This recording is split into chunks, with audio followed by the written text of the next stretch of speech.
राहुल गांधींच्या निवडणूक फिक्सिंगच्या आरोपांना देवेंद्र फडणवीस यांनी सडेतोड उत्तर दिलं। जनतेने ज्यांना नाकारलं ते आता जनादेशाला नाकारतायत अशी टीका फडणवीसांनी केली आहे। पुराव्यांसह राहुल गांधींचे आरोप फेटाळणारा फडणवीसांचा लेख प्रकाशित झालाय। राहुल गांधींचा लेख छापणाऱ्या 3 वृत्तपत्रांमध्येच मुख्यमंत्री फडणवीसांचा हा लेख आहे। या संदर्भात ताजे अपडेट देण्यासाठी आपले प्रतिनिधी सुशांत सावंत आपल्यासोबत जोडले। सुशांत, आपण पाहतोय खरं तर राहुल गांधी यांनी लेखच्या माध्यमातून आरोप केले होते, निवडणूक फिक्स झाली महाराष्ट्रातली असं त्यांनी एक मोठा दावा केला होता। मात्र आता देवेंद्र फडणवीस यांनी सुद्धा प्रत्युत्तर दिलंय। काय सविस्तर माहिती आहे या संदर्भात? कारण अगदी खरं आहे, काल राहुल गांधी यांनी 3 वर्तमानपत्रात लेख लिहिले होते आणि त्या लेखांमध्ये विधानसभा निवडणुकीत कशा पद्धतीने महाराष्ट्रात फिक्सिंग झालंय आणि भाजप जिंकलेला आहे याचा दाखला त्यांनी दिला होता। आता त्याच लेखाला देवेंद्र फडणवीस यांनी देखील लेखातून उत्तर दिलेलं आहे आणि देवेंद्र फडणवीस यांनी त्यामध्ये म्हटलंय की एकदा पराभव स्वीकारून आपण कुठे चुकतो आहोत, जनतेशी आपला कनेक्ट कुठे कमी पडतोय। नक्कीच सुशांत, मी काही क्षणासाठी थांबवतोय। आपल्यासोबत काँग्रेस प्रवक्ते अतुल लोंढेजी जोडलेले आहेत। अतुलजी, पुढारी न्यूजमध्ये आपलं स्वागत आहे। आपण पाहतोय खरं तर राहुल गांधी यांनी आरोप केले होते, आपण सुद्धा काल पुढारी न्यूजशी संवाद साधत असताना हा दावा केला होता की निवडणुका बऱ्याच मध्ये संभ्रम अवस्थेमध्ये आहेत, काही ठिकाणी निवडणुका फिक्स झाल्यात। आता मात्र देवेंद्र फडणवीस यांनी सुद्धा प्रत्युत्तर दिलं। काय आपली यावरती पहिली प्रतिक्रिया? की खोटा बोल रेटून बोल, आता त्यांनी लेखीच दाखवलेलं आहे की ते किती खोटं बोलू शकतात। 2 मुद्दे सांगतो मी तुम्हाला। त्यांनी सांगितलं की 5 वाजता नंतर 16 लाख मतदान झालं। 16 लाख नाही, 76 लाख मतदान झालेलं आहे। 82 कॉन्स्टिट्युन्सीमध्ये विधानसभेमध्ये 12,000 बूथवर 600 वोट एका बूथवर।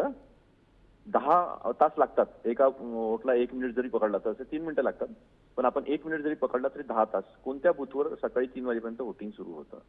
आम्ही इलेक्शन कमिशनला म्हटलं की तुम्ही आम्हाला व्हिडिओ फुटेज द्या 5 वाजताच्या नंतरचे वोटिंगचे। त्यांनी काय केलं? कायदा बदलला बीजेपीने, कायदाच बदलून टाकला की अशा पद्धतीचे फुटेज देता येणार नाही। सुप्रीम कोर्टाने म्हटलं की तुम्हाला निवडणूक कमिशनर जे मुख्य आयुक्त आहे त्यांची जी निवडणूक समिती आहे त्याच्यामध्ये चीफ जस्टिस ऑफ इंडिया, पंतप्रधानांनी विरोधी पक्ष नेते हेच ठेवता येतील, तुम्हाला त्यात बदल करता येणार नाही। त्यांनी कायदा बदलला आणि चीफ जस्टिस ऑफ इंडियाला काढून टाकलं। म्हणजे त्याची लोकशाही जी होती त्याच्यामध्ये ती संपवली, हुकुमशाही त्याच्यामध्ये आणली। म्हणजे आता नरेंद्र मोदी, अमित शहा आणि विरोधी पक्ष नेते प्रत्येक गोष्ट ही 1 विरुद्ध 2 अशीच होणार आहे। म्हणजे इथली लोकशाही त्यांनी संपवली। त्याचं उत्तर त्यांनी दिलं का? नाही दिलं। त्यांनी आम्ही काही म्हटलं की आम्ही अर्बन नक्षल, ही भाषा देशाच्या प्रधानमंत्र्यांची पण आहे बरं। जर्सी गाय, त्याच्यानंतर 50 करोड की गर्लफ्रेंड, त्याच्यानंतर मंगलसूत्र ले जाएंगे, तुम्हारी भैंस चुरा लेंगे, ही जी भाषेचा स्तर आहे ना हा बीजेपीच्या आहे आणि पंतप्रधान नरेंद्र मोदींचा आहे। त्यांना प्रश्न विचारले की लागलीच भाषा वगैरे असे अनेक मुद्दे जे आहेत ते उपस्थित होतात। तर त्याच्यामध्ये त्यांनी हे का केलं ते सांगितलं नाही। त्याचं उत्तर त्यांनी दिलं का? अजिबात दिलं नाही। दुसरी एक खोटे त्यांनी काय लिहिलं की 2004, 5, 2004, 9 आणि 14, 19 निवडणुकांमध्ये लोकसभेपेक्षा जास्त मतदान हे विधानसभेत वाढलेलं आहे। अतिशय चुकीचं आणि खोटं आहे। 5 वर्षामध्ये जे मतदान वाढलं आणि 5 महिन्यात लोकसभा टू लोकसभा आणि लोकसभा टू विधानसभा 5-6 महिन्याचा काळ आहे, ज्याच्यामध्ये जे मतदान वाढलेलं आहे ते नेहमी लोकसभेतच जास्त राहिलेलं आहे। यावेळेस पहिल्यांदा जे आहे ते मतदान वाढलं विधानसभेत, कारण की दरदरून पराभव जो आहे तो लोकसभेमध्ये बीजेपीचा झालेला होता। ते म्हणतात की आमचा लोकांनी तुम्हाला हरवलं, लोकसभेत तुम्हाला हरवलं म्हणून तुम्ही हा घापला जो आहे तो विधानसभेत केला। त्याचं त्यांनी उत्तर दिलं नाही। त्यांनी सांगितलं संस्थांवर कंट्रोल आहे। अगदी यांनी ईडी इन्कम टॅक्स ऐकून घ्या, शेवटला मुद्दा। नक्कीच अतुलजी, आपला मुद्दा लक्षात आला। नक्कीच खूप खूप धन्यवाद अतुलजी, आपण पुढारी न्यूजशी संवाद साधला त्याबद्दल। या संदर्भात चर्चा करण्यासाठी आपल्यासोबत काँग्रेस नेते माणिकराव ठाकरे जोडलेत। माणिकरावजी, पुढारी न्यूजमध्ये आपलं स्वागत आहे। आपण पाहतो राहुल गांधी यांनी खरं तर आरोप केले होते निवडणुका फिक्स झाल्या, मात्र त्याला आता देवेंद्र फडणवीस यांनी प्रत्युत्तर दिलंय। जनतेने ज्यांना नाकारलं ते आता जनादेशाला नाकारतायत अशी टीका फडणवीसांनी केली। काय सांगाल, आपली काय प्रतिक्रियावरती? नाही, म्हणजे राहुलजींनी आरोप केले म्हणणे हे चुकीचं आहे। त्यांनी वास्तव लोकांच्या समोर मांडलेलं आहे आणि पूर्वीपासूनच मांडतायत। त्यांनी सुरुवातीपासून हे दिलाय की यांचं षडयंत्र या संदर्भामधलं कसं होतं। त्यांनी पहिले तर निवडणूक आयोगामध्ये ज्या ठिकाणी आपली माणसं बसवावीत म्हणून सरन्यायाधीशांना बाजूला करून कोणा एका मंत्र्याला त्या ठिकाणी सदस्य म्हणून टाकलं। तिथपासून सुरुवात होते आणि शेवटी याच्यामध्ये लोकसभेमध्ये झालेलं मतदान, त्याच्यापूर्वी 5 वर्षापूर्वी झालेलं मतदान, हे तर सगळे स्टॅटिस्टिक्स सगळ्यांच्या समोर आहे। हे काही वेगळं मी सांगण्याची गरज आहे असं मला वाटत नाही। आणि 5:30 नंतर 5 नंतर जे मतदान झालं ती मतदानाची संख्या कदापिही त्या टाइम पिरियडमध्ये ते मतदान होऊ शकत नाही। हे सगळं वास्तव राहुलजींनी अत्यंत चांगल्या पद्धतीनं मांडलेलं आहे, पण त्याचं उत्तर आता बीजेपीकडे नाही आहे. आणि त्यामुळे एकच म्हणायचं की आता मतदारांनी कौल दिला, आता तो यांना मान्य नाही आहे, ते नाकारतायत, म्हणजे एकच ओढण्याचं काम यांचं सुरू आहे. परंतु ही संस्था जी आहे तर त्या ठिकाणी निवडणूक घेणारी त्या संस्थेवरच जर स्पष्टपणे आरोप असेल किंवा तशा प्रकारचं सगळ्यांचं मत असेल ते चुकीचं झालेलं आहे. ही सगळी यंत्रणा हातामध्ये ठेवण्याचं जे षडयंत्र यांनी केलेलं आहे तिथपासूनच याला सुरुवात होते ना. आणि शेवट काय झाला हे सगळ्यांच्या समोर आलेलं आहे की यामध्ये मतदानाची टक्केवारी कशी वाढली, मतदानाची टक्केवारी वाढवण्यात आली आणि ती सुद्धा कशा पद्धतीनं यांनी मॅनेज केलं हे सगळ्या गोष्टी आता स्पष्ट झालेल्या आहेत.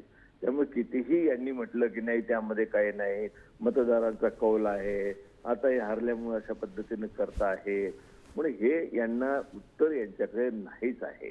यांचं उत्तर यांच्याकडे ना निवडणूक आयोगाकडे आहे ना प्राईम मिनिस्टरकडे आहे, तर राज्यामधल्या कुठल्याही नेत्याकडे असं शक्यच नाही. फक्त त्याला काहीतरी आपण उत्तराला उत्तर दिलं पाहिजे म्हणून अशा प्रकारचा लेख लिहून लोकांचा समज हा तुम्ही बाजूला करू शकत नाही. 100% लोकांना वाटतंय राहुलजींनी स्पष्टपणे 5 मुद्दे मांडलेले आहेत, ते वास्तवाला धरून आहे आणि तशा प्रकारचा पूर्णपणे याच्यामध्ये जे घोटाळे झालेले आहेत हे उघड झालेले आहेत. म्हणून आता हे लपण्यासारखा विषय नाही आहे. आता जेवढं लपवण्याचा प्रयत्न करतात तेवढ्या लोकांमध्ये चर्चा होत आहेत आणि चांगल्या पद्धतीनं लोकांना हा विषय समजून आलेला आहे. नक्की माणिकरावजी, खरं तर आपण दावा करताय, मात्र या संदर्भात आता वेगवेगळ्या प्रतिक्रिया सुद्धा राजकीय प्रतिक्रिया आहेत. खूप खूप धन्यवाद. आपण पुढाऱ्यांविषयी संवाद साधलात त्याबद्दल. या संदर्भात ताजे अपडेट देण्यासाठी आपल्यासोबत आपले प्रतिनिधी सुशांत सावंत पुन्हा जोडले. सुशांत, आपण पाहतोय राहुल गांधी यांच्या आरोपांना फडणवीसांनी चोख असं प्रत्युत्तर दिलं, काय सविस्तर माहिती? कारण आपण जर बघितलं असेल तर काल देवेंद्र फडणवीस यांनी माध्यमांना ज्यावेळी राहुल गांधी यांचा लेख आला त्यावर देवेंद्र फडणवीस यांना प्रतिक्रिया विचारली असता देवेंद्र फडणवीस म्हणाले होते की मी लेखाने उत्तर देणार आहे. आणि आज खरं तर त्यांचा लेख आलेला आहे आणि यामध्ये त्यांनी काही आकडे देखील दिलेले आहेत की कशा पद्धतीने भाजपनं काम केलं आणि त्याचा विजय कसा झाला. मात्र विरोधक जे आहेत ते नुसती टीका करतात. विरोधकांनी टीका करण्यापेक्षा आपण कुठे कमी पडलोय, आपण कुठे चुकलोय याचं खरं तर त्यांनी अभ्यास करायला पाहिजे असं त्यांनी म्हटलंय. तर दुसरीकडे त्यांनी म्हणाले की बिहारची स्क्रिप्ट देखील तयार केली गेली, बिहारच्या पराभवाची स्क्रिप्ट आतापासूनच राहुल गांधी यांनी तयार करायला हवी अशी टीका देखील त्यांनी या लेखात म्हटल्या.